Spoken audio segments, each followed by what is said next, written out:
সুপ্রিয় শিক্ষার্থী, আমি অভিজিৎ দেবনাথ, প্রভাষক রসায়ন বিজ্ঞান, শহীদ সৈয়দ নজরুল ইসলাম কলেজ, ময়মনসিংহ। আমার অনলাইন ক্লাসে তোমাদের সবাইকে স্বাগতম। আমাদের কলেজের সুযোগ্য অধ্যক্ষ ডক্টর AKM আব্দুর রফিক স্যারের নির্দেশনায় এবং আমাদের রসায়নের বিভাগীয় প্রধান জনাব মোহাম্মদ মিজানুর রহমান স্যারের সার্বিক সহযোগিতায় আমি আজকে তোমাদের সামনে অনলাইন ক্লাসে হাজির হয়েছি। আমি আমার অনলাইন ক্লাসে রসায়নের দ্বিতীয় পত্র পরিমাণগত রসায়ন অধ্যায়ের একটি গুরুত্বপূর্ণ অংশ জারণ বিজারণ সম্পর্কে আলোকপাত করব।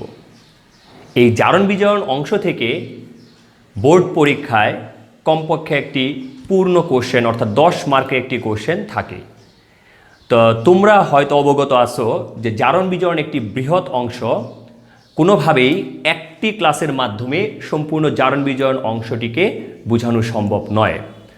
তো মোটামুটি আমি 4টি ক্লাসের মাধ্যমে এই সম্পূর্ণ জারণ বিজারণ বিষয় অংশটিকে উল্লেখ করব। তো আজকে আমি আমার প্রথম ক্লাসটিতে জারণ বিজারণ সম্পর্কিত বিভিন্ন মৌলিক যে বিষয়গুলো আছে সেগুলো নিয়ে আলোচনা করব। দ্বিতীয় ক্লাসটিতে আমি জারণ বিজারণের আরেকটি গুরুত্বপূর্ণ অংশ জারণ বিজারণের সমতা বিধান নিয়ে আলোচনা করব এবং তৃতীয় এবং চতুর্থ ক্লাসটিতে আমি জারণ বিজারণের গাণিতিক সমস্যাগুলো নিয়ে আলোচনা করব। তো তোমরা সবাই যদি প্রথম থেকে নিয়ে চতুর্থ পর্যন্ত চতুর্থ লেকচার পর্যন্ত ক্লাসগুলো খুব মনোযোগ সহকারে পর্যবেক্ষণ করো, আশা করি জারণ বিজারণের অনেক কঠিন বিষয়গুলো তোমাদের কাছে সহজ হয়ে যাবে এবং তোমাদের একটা স্বচ্ছ ধারণা আসবে। আমি আমার পক্ষ থেকে সর্বাত্মক ভালোভাবে বিষয়গুলোকে উপস্থাপন করার চেষ্টা করব। তা আজকে চলো আমরা শুরু করি জারণ বিজারণে আমার প্রথম ক্লাসে। আমি কি বিষয়গুলো আলোচনা করব, তা আমার প্রথম ক্লাসটি হলো জারণ বিজারণের মৌলিক বিষয়গুলো। তো তুমি এখানে লক্ষ্য করো আজকের ক্লাসের বিষয়গুলো কি।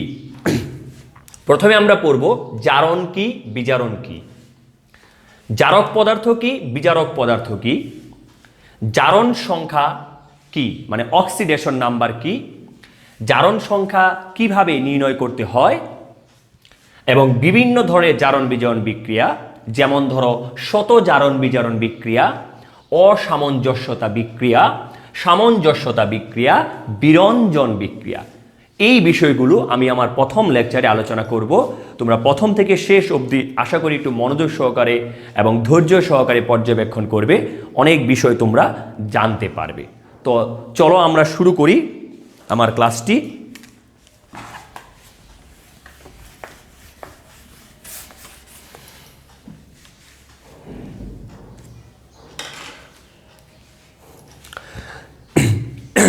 সবার প্রথমে আমি আসি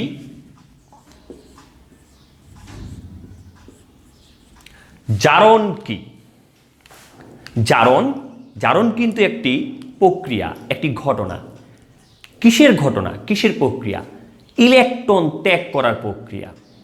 তাহলে আমরা জারণকে এভাবে সংজ্ঞায়িত করতে পারি, কোনো রাসায়নিক বিক্রিয়ায় রাসায়নিক সত্তা কর্তৃক, এই যে আমি একটি শব্দ উচ্চারণ করলাম রাসায়নিক সত্তা, আমরা রাসায়নিক সত্তা বলতে কি বুঝি? অণু, পরমাণু, আয়নকে বুঝি। তাহলে আমরা বলতে পারি কোনো রাসায়নিক বিক্রিয়ায় রাসায়নিক সত্তা কর্তৃক ইলেকট্রন ত্যাগ করার প্রক্রিয়াকে জারণ বলে। যদি আমি একটি উদাহরণের মাধ্যমে বিষয়টি স্পষ্ট করি, তো লক্ষ্য করো এখানে ম্যাগনেসিয়াম একটি পরমাণু। আমরা কিন্তু জানি ম্যাগনেসিয়ামের সর্ববহিস্থ কক্ষপথে 2টি ইলেকট্রন আছে। তো এই ম্যাগনেসিয়াম পরমাণু যদি তার সর্ববহিস্থ কক্ষপথ থেকে 2টি ইলেকট্রনকে ত্যাগ করে, তাহলে একটি ম্যাগনেসিয়াম দ্বিধনাত্মক আধান উৎপন্ন করে। তো বিষয়টি লক্ষ্য করো এখানে কিন্তু সে 2টি ইলেকট্রন ত্যাগ করেছে। তো ইলেকট্রন ত্যাগ করার প্রক্রিয়াটা কি? জারণ প্রক্রিয়া। তাহলে এই বিক্রিয়াটি কিন্তু একটি জারণ বিক্রিয়ার উদাহরণ। তো তুমি একটা বিষয় খেয়াল রাখবে যে আমরা সাধারণত যে পাশে ধনাত্মক চার্জের সংখ্যাটা বেশি হয় সে পাশে ইলেকট্রনকে যোগ করে দেখাই। তাহলে এই পাশে ইলেকট্রনটা ত্যাগ করা আর এই পাশে যোগ করা কিন্তু একই বিষয়।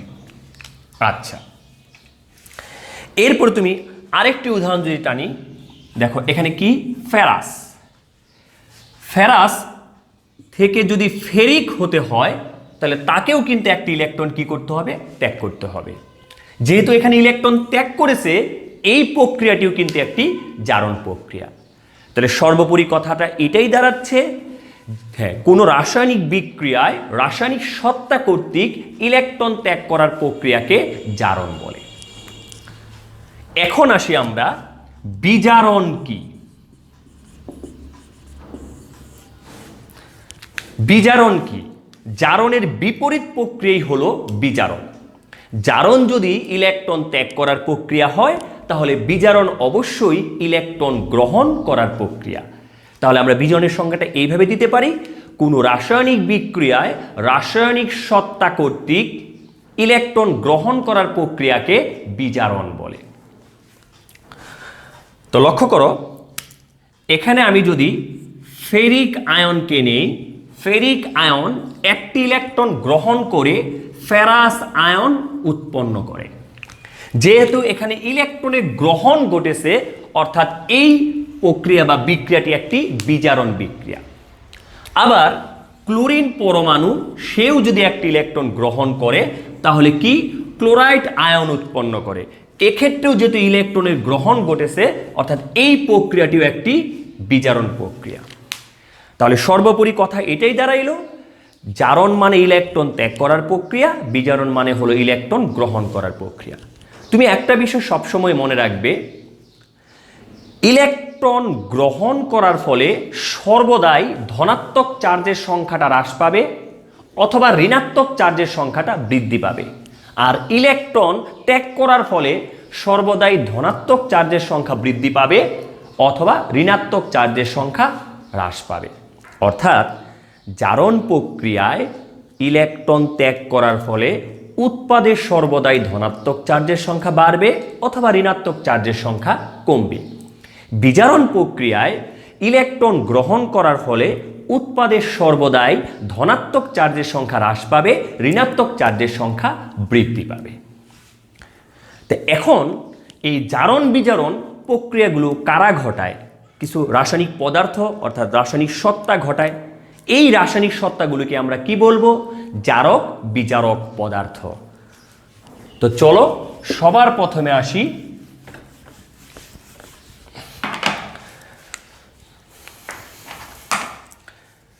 জারক পদার্থ কি।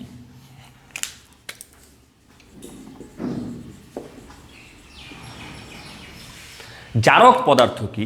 তুমি একটি বিষয় লক্ষ্য রাখবে, জারক পদার্থ অপরকে জারিত করে, জারক পদার্থ অপরকে জারিত করে নিজে বিজারিত হয়।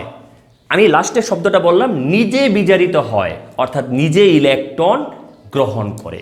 তাহলে আমরা এভাবে সংজ্ঞায়িত করতে পারি, জারণ বিজারণ বিক্রিয়ায় যে সকল রাসায়নিক সত্তা ইলেকট্রন গ্রহণ করে নিজে বিজারিত হয় তাদেরকে জারক পদার্থ বলে।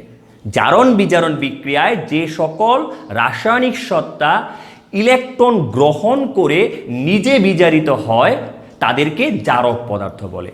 অবস্থাভেদে জারক পদার্থ বিভিন্ন ধরনের হয়। সবার প্রথমে তুমি দেখো, কিছু আছে গ্যাসীয় জারক পদার্থ, যেমন ব্রোমিন, গ্যাসীয় জারক পদার্থ, ব্রোমিন তো তরল পদার্থ, oxygen, sulphur dioxide, ozone gas, এরা কিন্তু সকলেই গ্যাসীয় জারক পদার্থ। এরপরে কিছু আছে তরল জারক পদার্থ, যেমন ব্রোমিন, গাঢ় সালফিউরিক অ্যাসিড, নাইট্রিক অ্যাসিড, এরা সকলেই কিন্তু তরল জারক পদার্থ। কিছু আছে কঠিন জারক পদার্থ, যেমন potassium permanganate, potassium dichromate, iodine, এরা সকলেই হলো কঠিন জারক পদার্থ। এরপরে আমরা আসি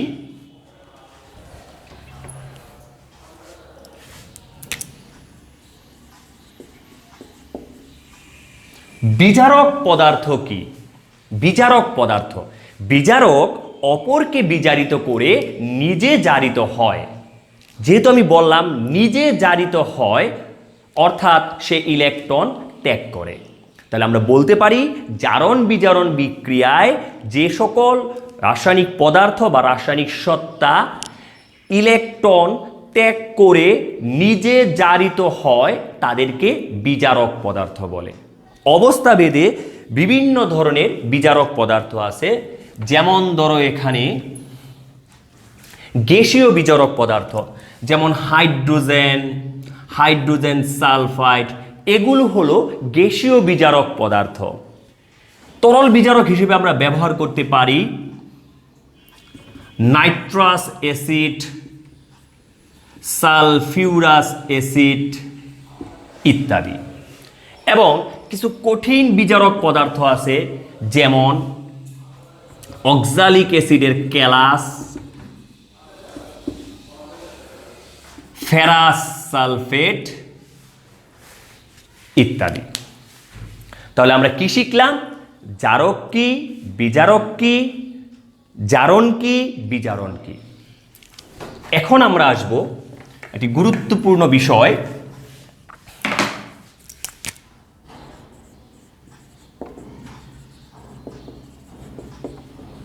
জারণ সংখ্যা বা অক্সিডেশন নাম্বার কি। জারণ সংখ্যা বা অক্সিডেশন নাম্বার আমি যদি সংজ্ঞায়িত করি, যৌগ বা আয়ন সৃষ্টির সময়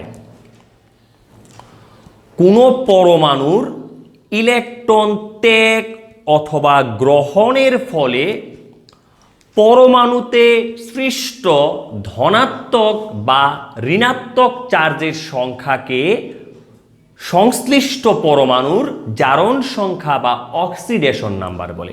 আমি আরেকবার বলতেছি, যৌগ বা আয়ন সৃষ্টির সময় কোনো পরমাণু কর্তৃক ইলেকট্রন ত্যাগ অথবা গ্রহণের ফলে পরমাণুতে সৃষ্ট ধনাত্মক বা ঋণাত্মক চার্জের সংখ্যাকেই ওই সংশ্লিষ্ট পরমাণুর জারণ সংখ্যা বলে।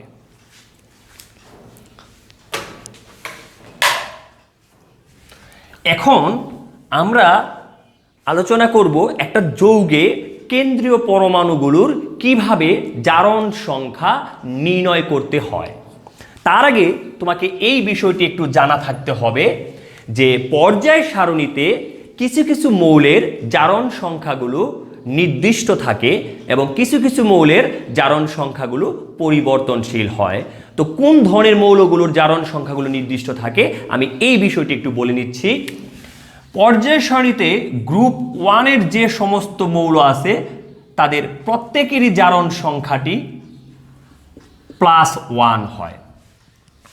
গ্রুপ 2-এর যে মৌলগুলো রয়েছে তাদের প্রত্যেকেরই জারণ সংখ্যা +2 হয়।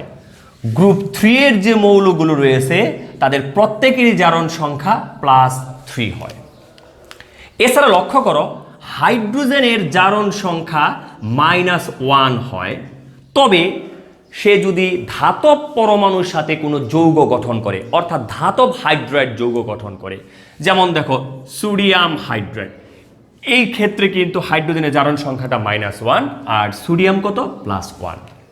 আবার হাইড্রোজেনের জারণ সংখ্যা কিন্তু +1 হয় কখন?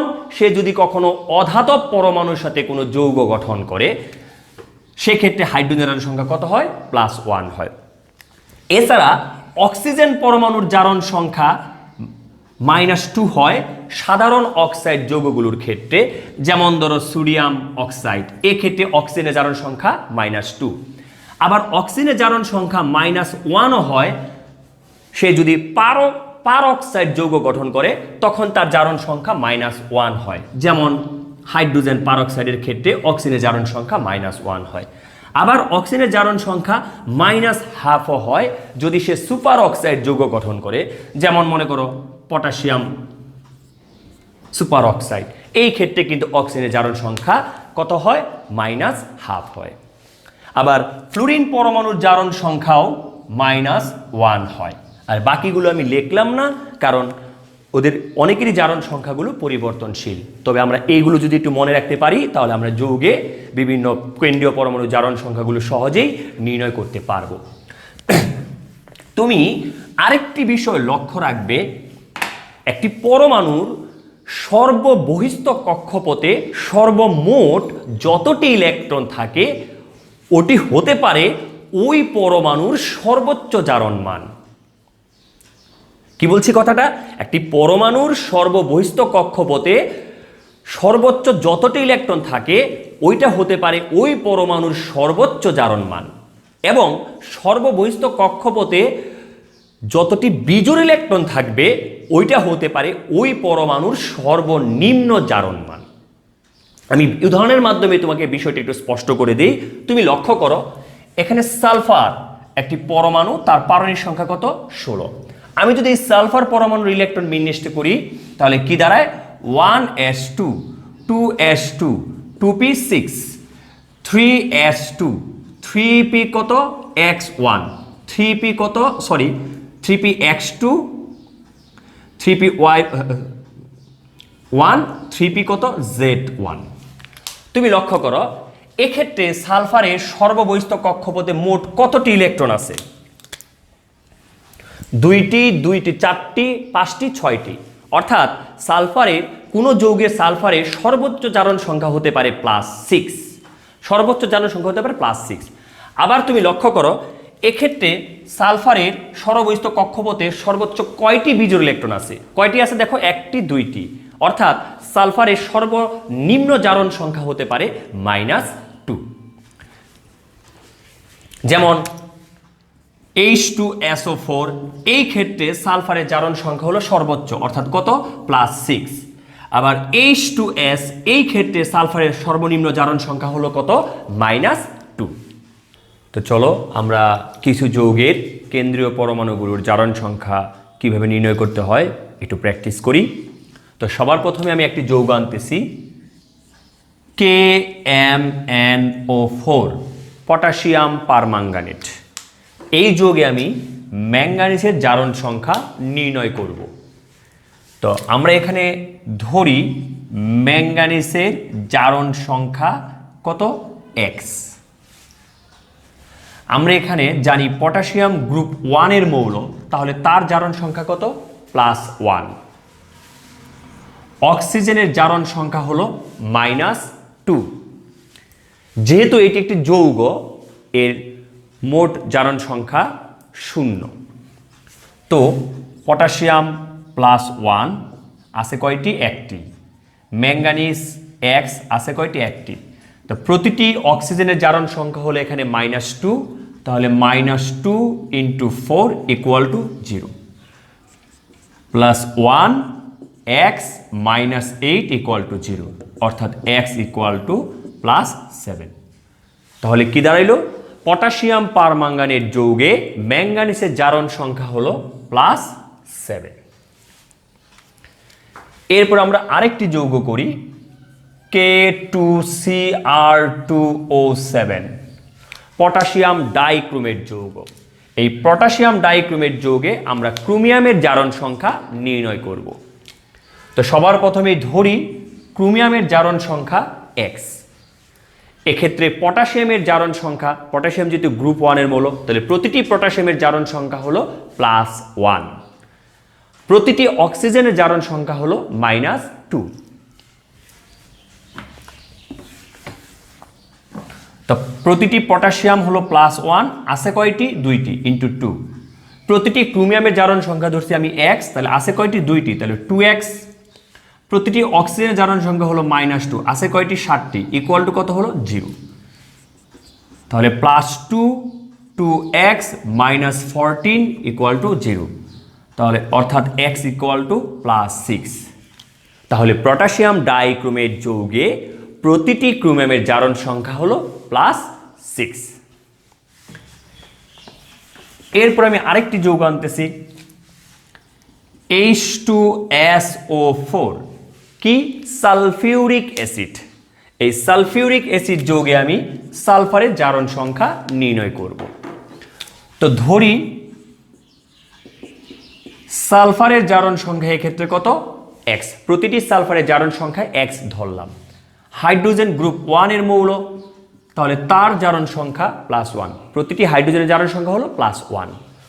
অক্সিজেনের জারণ সংখ্যা হলো -2, প্রতিটি অক্সিজেনের জারণ সংখ্যা -2, তাহলে হাইড্রোজেন +1 × 2, সালফার এক্স, অক্সিজেন -2 × 4 = 0। এটা যৌগ বিদায় মোট জারণ সংখ্যা 0। তাহলে কি দাঁড়াইলো +2x - 8 = 0, অর্থাৎ x = +6। তাহলে সালফিউরিক অ্যাসিড যৌগে প্রতিটি সালফারের জারণ সংখ্যা হলো +6। এখন আমি এখানে আরেকটি যৌগ নিচ্ছি, যৌগটিকে বলা যায় পার অক্সো সালফিউরিক অ্যাসিড। এই পার অক্সো সালফিউরিক অ্যাসিড যৌগে আমি সালফারের জারণ সংখ্যা নির্ণয় করব। আমি এখন প্রচলিত নিয়মে পার অক্সো সালফিউরিক অ্যাসিড যৌগে সালফারের জারণ সংখ্যাটি নির্ণয় করতেছি। তো ধরলাম এখানে সালফারের জারণ সংখ্যা কত এক্স, প্রতিটি হাইড্রোজেনের জারণ সংখ্যা হলো +1, অক্সিজেনের জারণ সংখ্যা -2। তাহলে হাইড্রোজেন আছে দুটি, +1 × 2, প্রতিটি সালফার এক্স, অক্সিজেনের জারণ সংখ্যা -2, আছে কয়টি 5টি, যৌগ বিদায় মোট জারণ সংখ্যা 0। তাহলে এই ক্ষেত্রে এটা হলো কত দেখো +2x - 10, তাহলে এখানে হয়ে গেল +8। এখন তুমি বিষয়টি লক্ষ্য করো, পার অক্সো সালফিউরিক অ্যাসিড যৌগে প্রচলিত নিয়মে সালফারের জারণ সংখ্যা হচ্ছে +8। একটু আগে আমি তোমাকে একটা কথা বলছিলাম যে একটি পরমাণুর সর্ববহিস্থ কক্ষপথে সর্বমোট যতটি ইলেকট্রন থাকে সেটি হতে পারে তার সর্বোচ্চ জারণ সংখ্যা।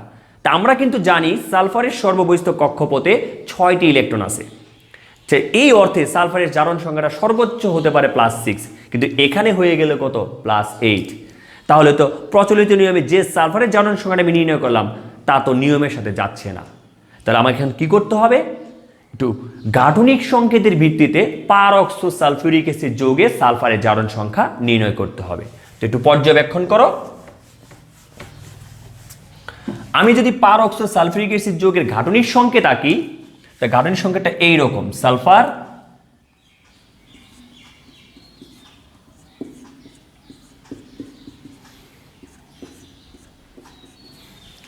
এই হলো পার অক্সো সালফিউরিক অ্যাসিড যৌগের গাঠনিক সংকেত। তুমি লক্ষ্য করো এই যৌগে মোট 5টি অক্সিজেন পরমাণু আছে, কিন্তু 5টি অক্সিজেন পরমাণু কিভাবে বন্ধনে আবদ্ধ আছে? এক্ষেত্রে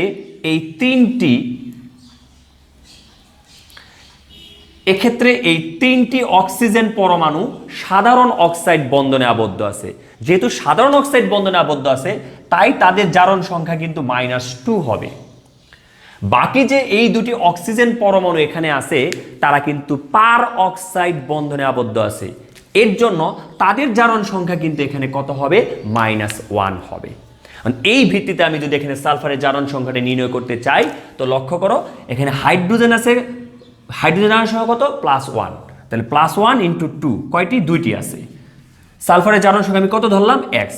লক্ষ্য করো 3টি অক্সিজেন কিন্তু সাধারণ অক্সাইড বন্ধনে আবদ্ধ ছিল, তাহলে তার জারণ সংখ্যা হবে -2 × 3, আর বাকি দুটি অক্সিজেন পরমাণু কিন্তু পারঅক্সাইড বন্ধনে আবদ্ধ ছিল, তাহলে তার জারণ সংখ্যা হবে -1 × 2 = 0।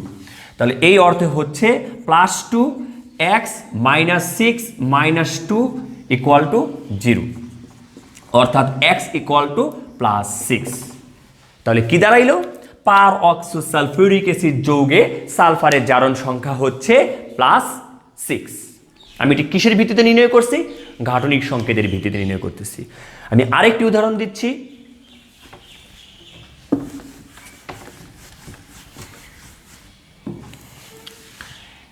Na2S2O3 যৌগটি হলো সোডিয়াম থায়োসালফেট। আমি যদি প্রচলিত নিয়মে সোডিয়াম থায়োসালফেট যৌগের সালফারের জারণ সংখ্যা নির্ণয় করতে চাই তো লক্ষ্য করো, ধরি প্রতিটি সালফারের জারণ সংখ্যা এখানে x। সোডিয়াম গ্রুপ 1 এর মৌল, তাহলে প্রতিটি সোডিয়ামের জারণ সংখ্যা হচ্ছে +1, আর প্রতিটি অক্সিজেনের জারণ সংখ্যা হচ্ছে -2। তাহলে এই অর্থে তুমি একটু পর্যবেক্ষণ করো, +1 × 2, সালফারের প্রতিটি ধরছি আমি x, আছে 2টি, তাহলে কত হলো 2x। অক্সিজেন জারণ সংখ্যা কত, -2 ইন্টু কত 3 ইকুয়াল টু 0। তাহলে এখানে কি দাঁড়াইলো, +2 2x - 6 ইকুয়াল টু 0, অর্থাৎ x ইকুয়াল টু +2। তাহলে প্রচলিত নিয়মে সোডিয়াম থায়োসালফেট যৌগে সালফারের জারণ সংখ্যা হচ্ছে +2, কিন্তু আমি যদি যৌগটিকে গাঠনিক সংকেতের ভিত্তিতে নির্ণয় করতে চাই, তাহলে দেখো এখানে সালফারের জারণ সংখ্যা কি দাঁড়ায়।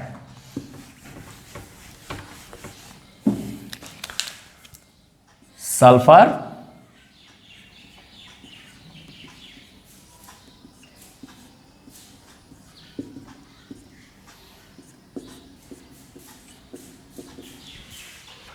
Na2H2O3। তো লক্ষ্য করো এই ক্ষেত্রে এই সালফার পরমাণুটিকে, এই সালফার পরমাণু তার একটি ইলেকট্রন জোড় প্রদান করে সন্নিবেশ বন্ধন তৈরি করেছে, অর্থাৎ এখানে একটি সন্নিবেশ বন্ধন সৃষ্টি হয়েছে। এই সন্নিবেশ বন্ধনে এই সালফার পরমাণুটি কিন্তু একটি ইলেকট্রন জোড় গ্রহণ করছে, এই অর্থে তার জারণ সংখ্যা কিন্তু হবে কত, -2। আচ্ছা, আর আমি এই সালফারের জারণ সংখ্যাটি কি করব, নির্ণয় করব। তো একটু লক্ষ্য করো এখানে সোডিয়াম এর জারণ সংখ্যা +1, কয়টি আছে, 2টি। হ্যাঁ, একটা সালফারের জারণ সংখ্যা যেটা নির্ণয় করব সেটা ধরলাম কত, x। আরেকটি সালফার যেহেতু সন্নিবেশ বন্ধনে আবদ্ধ আছে, এখানে একটি ইলেকট্রন জোড় গ্রহণ করেছে, তার জারণ সংখ্যা -2। আর এখানে অক্সিজেন আছে কয়টি, 3টি, তাহলে -2 ইন্টু 3, আর মোট জারণ সংখ্যা 0, তাহলে +2 x - 2 - 6 ইকুয়াল টু 0। তাহলে কত দাঁড়াচ্ছে, x - 6 ইকুয়াল টু 0, অর্থাৎ x ইকুয়াল টু +6।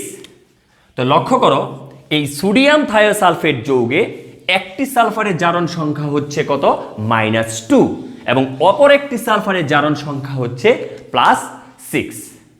তাহলে এইভাবে আমরা কতিপয় কিছু যৌগের কেন্দ্রীয় পরমাণুগুলোর জারণ সংখ্যা নির্ণয় করতে পারি। এখন আমরা পড়ব কতিপয় কিছু জারণ বিজারণ বিক্রিয়া। তো সবার প্রথমে আমি আসতেছি, বিক্রিয়ার নাম হচ্ছে শত জারণ বিজারণ বিক্রিয়া। কি বলছি নামটি, শত জারণ বিজারণ বিক্রিয়া। আমি এটা সংজ্ঞায়িত করার পূর্বে উদাহরণের মাধ্যমে বিষয়টিকে আগে স্পষ্ট করব। আমি একটি যৌগ নিলাম পটাশিয়াম নাইট্রেট। যদি এই যৌগটিকে আমি উত্তপ্ত করি তাহলে আমি পাবো পটাশিয়াম নাইট্রাইট আর অক্সিজেন গ্যাস। সমতা করার কোনো প্রয়োজন বোধ করলাম না। তো তুমি এখানে লক্ষ্য করো এই যে পটাশিয়াম নাইট্রেট যৌগটা আমি নিলাম, এই পটাশিয়াম নাইট্রেট যৌগে এক্ষেত্রে নাইট্রোজেনের জারণ সংখ্যা হচ্ছে +5 এবং অক্সিজেনের জারণ সংখ্যা হচ্ছে -2। কিন্তু উৎপাদে গিয়ে এক্ষেত্রে পটাশিয়াম নাইট্রেট যৌগে নাইট্রোজেনের জারণ সংখ্যা হচ্ছে +3 আর অক্সিজেনের জারণ সংখ্যা হচ্ছে -0। তো বিষয়টি লক্ষ্য করো এই ক্ষেত্রে নাইট্রোজেন +5 জারণ সংখ্যা থেকে উৎপাদে +3 জারণ সংখ্যা হয়েছে, অর্থাৎ এক্ষেত্রে সে কিন্তু ইলেকট্রন গ্রহণ করেছে, তাহলে সে কিন্তু তার কিন্তু কি ঘটেছে, বিজারণ ক্রিয়া ঘটেছে। তাহলে এটি কি ঘটেছে, বিজারণ ক্রিয়া ঘটেছে। আর এখানে বিক্রিয়কে অক্সিজেনের জারণ সংখ্যা ছিল -2, কিন্তু উৎপাদে গিয়ে জারণ সংখ্যা হয়েছে কত, 0। তাহলে এক্ষেত্রে কিন্তু সে ইলেকট্রন ত্যাগ করেছে, অর্থাৎ তার কিন্তু জারণ ক্রিয়া ঘটেছে, অর্থাৎ বিক্রিয়াটিতে কিন্তু জারণ বিজারণ বিক্রিয়া ঘটেছে, অর্থাৎ এটি একটি জারণ বিজারণ বিক্রিয়া। তো এখন তুমি বিষয়টি লক্ষ্য করো, একটি বিক্রিয়ক মানে একটি মাত্র বিক্রিয়ক পদার্থ ছিল, একটি মাত্র বিক্রিয়ক পদার্থের ভিতরে সংশ্লিষ্ট দুটি ভিন্ন পরমাণুর একটির জারণ এবং একটির বিজারণ ক্রিয়া ঘটেছে। সংশ্লিষ্ট দুটি ভিন্ন পরমাণুর একটি জারণ একটি বিজারণ ক্রিয়া ঘটেছে, তখন এই ধরনের বিক্রিয়াগুলোকে আমরা কি বলবো, শত জারণ বিজারণ বিক্রিয়ায়। তাহলে আমি যদি শত জারণ বিজারণ বিক্রিয়া সংজ্ঞায়িত করি তাহলে বলতে পারি যে জারণ বিজারণ বিক্রিয়ায় কোনো বিক্রিয়ক পদার্থের সংশ্লিষ্ট দুটি ভিন্ন পরমাণুর একই সাথে জারণ এবং বিজারণ ক্রিয়া সংঘটিত হয় সেই ধরনের বিক্রিয়াগুলোকে বলা হয় শত জারণ বিজারণ বিক্রিয়া। আমি আবার একটু বলতেছি, যে সকল জারণ বিজারণ বিক্রিয়ায় একটি মাত্র বিক্রিয়ক পদার্থের সংশ্লিষ্ট দুটি ভিন্ন পরমাণুর একটিতে জারণ এবং একই সাথে অপর একটিতে বিজারণ ক্রিয়া সংঘটিত হয় সেই ধরনের বিক্রিয়াগুলোকে বলা হয় শত জারণ বিজারণ বিক্রিয়া। এখন আমরা আসি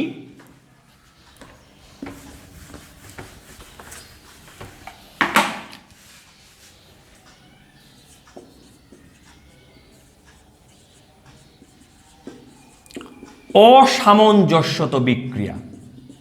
কি বললাম? অসামঞ্জস্যত বিক্রিয়া। তুমি একটি উদাহরণ লক্ষ্য করো, সোডিয়াম হাইড্রোক্সাইড, এটি নিলাম উষ্ণ ও গাঢ় সোডিয়াম হাইড্রোক্সাইড, নিলাম ক্লোরিন, বিক্রিয়া করে আমরা পাবো সোডিয়াম ক্লোরাইড, সোডিয়াম পারক্লোরেট এবং পানি। ভালোভাবে বিষয়টি লক্ষ্য করো, যদি আমি এখানে ভিন্ন ধরনের ভিন্ন অবস্থা নিতাম সোডিয়াম হাইড্রোক্সাইডকে, তাহলে আমি ভিন্ন অবস্থার উৎপাদ পাইতাম। তো এখানে বিক্রিয়কে ক্লোরিনের জারণ সংখ্যা কত? 0। উৎপাদে এই ক্ষেত্রে কিন্তু ক্লোরিনের জারণ সংখ্যা হলো -1। তাহলে এখানে যে 0 থেকে -1 হয়েছে, সে কিন্তু ইলেকট্রন কি করছে? গ্রহণ করছে। তাহলে তার কি ঘটছে? বিজারণ ঘটছে। আবার এক্ষেত্রে কিন্তু ক্লোরিনের জারণ সংখ্যা হলো +5। তাহলে 0 থেকে যে +5 হয়েছে, এক্ষেত্রে কিন্তু সেই ইলেকট্রন ত্যাগ করছে, অর্থাৎ তার কি ক্রিয়া হয়েছে? জারণ। তো লক্ষ্য করো, বিক্রিয়াটিতে জারণ বিজারণ ক্রিয়া সংঘটিত হয়েছে। তবে বিষয়টি হলো, এই বিক্রিয়ার ক্ষেত্রে একটি বিক্রিয়ক পদার্থের সংশ্লিষ্ট একটি পরমাণুর জারণ এবং একই সাথে তার বিজারণ হয়েছে। কি বলছি কথাটা? একটি পরমাণুরই একই সাথে জারণ এবং একই সাথে কি বিজারণ ক্রিয়া সংঘটিত হয়েছে। তখন এই ধরনের বিক্রিয়াগুলো হলো অসামঞ্জস্যত বিক্রিয়া। কিন্তু শতজারণ বিজারণ বিক্রিয়ার ক্ষেত্রে বিক্রিয়ক পদার্থের ক্ষেত্রে ভিন্ন দুটির পরমাণুর একটির জারণ একটির বিজারণ হয়েছিল, কিন্তু এই ক্ষেত্রে কিন্তু একটি বিক্রিয়ক পদার্থের একই সাথে জারণ হয়েছে এবং ওরই আবার কিন্তু কি হয়েছে? বিজারণ হয়েছে। এই হলো পার্থক্যটা। তাহলে আমরা অসামঞ্জস্যত বিক্রিয়া সংজ্ঞায়িত করতে পারি, যে সকল জারণ বিজারণ বিক্রিয়ায় বিক্রিয়ক পদার্থের একটি পরমাণুরই একই সাথে জারণ এবং একই সাথে বিজারণ ক্রিয়া সংঘটিত হয় সেই ধরনের বিক্রিয়াগুলোকে বলা হয় অসামঞ্জস্যতা বিক্রিয়া। এখন আমরা আসি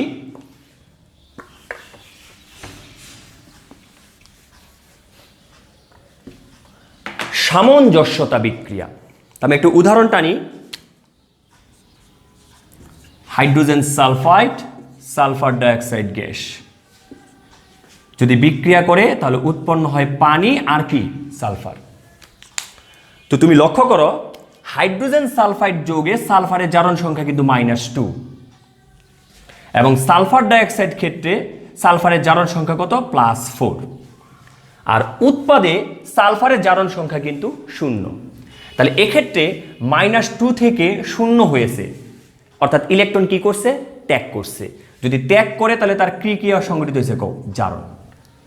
এক্ষেত্রে +4 থেকে 0 হয়েছে, অর্থাৎ সেই ইলেকট্রন গ্রহণ করছে। তাহলে কি বিক্রিয়া হয়েছে? বিজারণ। অর্থাৎ বিক্রিয়াটিতে কিন্তু জারণ বিজারণ বিক্রিয়া সংঘটিত হয়েছে। আগের দুটি বিক্রিয়ার সাথে তুমি এই বিক্রিয়াটা একটু পার্থক্যটা লক্ষ্য করো। এক্ষেত্রে একাধিক বিক্রিয়ক পদার্থে একটি সুনির্দিষ্ট মৌল রয়েছে। দেখো তো কি? সালফার। একাধিক বিক্রিয়ক পদার্থে একটি সুনির্দিষ্ট মৌল রয়েছে সালফার। তার কিন্তু এখানে দুটি ভিন্ন জারণ অবস্থা রয়েছে, কিন্তু উৎপাদে জারণ বিজারণ বিক্রিয়ার মাধ্যমে একটি মাত্র জারণ অবস্থার সৃষ্টি হয়েছে। বিক্রিয়া কিন্তু জারণ বিজারণ হয়েছে, একটি মৌলেরই কিন্তু জারণ হয়েছে, বিজারণ হয়েছে। একটি মৌলেরই কিন্তু কি হয়েছে? জারণ হয়েছে, বিজারণ হয়েছে। কিন্তু বিক্রিয়কে তাদের ভিন্ন জারণ অবস্থা ছিল, উৎপাদে কিন্তু একই জারণ অবস্থা উৎপন্ন হয়েছে। ঠিক আছে?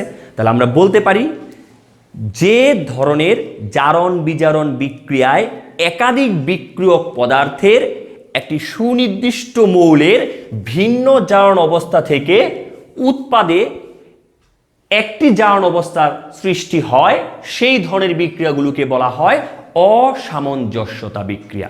আমি আরেকটি বিষয় বলি, সামঞ্জস্যতা বিক্রিয়া। আমি আরেকটি বিষয় তোমাকে স্পষ্ট করে দিই। অসামঞ্জস্যতা বিক্রিয়ার ক্ষেত্রে একটি পরমাণুরই জারণ বিজারণ হবে, কিন্তু বিক্রিয়কে তার একটি জারণ অবস্থা থাকবে, উৎপাদে গিয়ে ভিন্ন জারণ অবস্থা হবে। আর সামঞ্জস্যতা বিক্রিয়ার ক্ষেত্রে একটি পরমাণুরই জারণ বিজারণ ঘটবে, কিন্তু বিক্রিয়কে তাদের ভিন্ন জারণ অবস্থা থাকবে, উৎপাদে গিয়ে কিন্তু একটি জারণ অবস্থা উৎপন্ন হবে, অর্থাৎ বিপরীত ঘটনা ঘটছে। তাহলে সর্বশেষ আরেকটি বিক্রিয়া আসতেছি আমরা, সেটি হলো বিরঞ্জন বিক্রিয়া। কি বললাম? বিরঞ্জন বিক্রিয়া। যেই শব্দটা বলতে পারি আমরা ব্লিচিং, তার মানে এক্ষেত্রে রঙিন বস্তুগুলো কি হয়ে যাবে? বর্ণহীন হয়ে যাবে। তাহলে আমি সংজ্ঞাটা এইভাবে করতে পারি, এই বিরঞ্জন ক্রিয়াটা কে ঘটায়? জারক বা বিজারক পদার্থগুলোই ঘটায়। তাহলে যে সকল জারক বা বিজারক পদার্থ জারণ বিজারণ বিক্রিয়ার মাধ্যমে উদ্ভিজ ও প্রাণীজ রঙিন বস্তুগুলোকে বর্ণহীন করে, তাদেরকে বলা হয় বিরঞ্জক পদার্থ। উক্ত বিক্রিয়াগুলোকে বলা হয় বিরঞ্জন বিক্রিয়া। আমি আরেকবার বলতেছি, যে সকল জারক বিজারক পদার্থ জারণ বিজারণ বিক্রিয়ার মাধ্যমে উদ্ভিজ ও প্রাণীজ রঙিন বস্তুগুলোকে বর্ণহীন করে, তাদেরকে বলা হয় বিরঞ্জক পদার্থ, এবং উক্ত বিক্রিয়াকে বলা হয় বিরঞ্জন বিক্রিয়া। একটু উদাহরণ দেই। ক্লোরিন একটি বিরঞ্জক পদার্থ। তা আমি এই ক্লোরিনে যদি পানি নেই, তাহলে এখানে আমার হাইপোক্লোরাস অ্যাসিড এবং HCl উৎপন্ন হবে। এই হাইপোক্লোরাস অ্যাসিড আবার বিয়োজিত হয়ে HCl এবং সদ্য প্রস্তুত অক্সিজেন অর্থাৎ জায়মান অক্সিজেন পাওয়া যাবে। আমি যদি যোগ করি তাহলে দাঁড়াচ্ছে ক্লোরিন প্লাস পানি বিক্রিয়া করছে 2HCl এবং সদ্য প্রস্তুত অক্সিজেন। এই রঙিন বস্তুর ভিতরে আমি যদি সদ্য প্রস্তুত এই জায়মান অক্সিজেনকে নেই, তাহলে রঙিন বস্তুকে জারণ বিক্রিয়ার মাধ্যমে ইহা কি করবে? বর্ণহীন বস্তুতে পরিণত করবে। একইভাবে দেখো, সালফার ডাইঅক্সাইডও একটি বিরঞ্জক পদার্থ।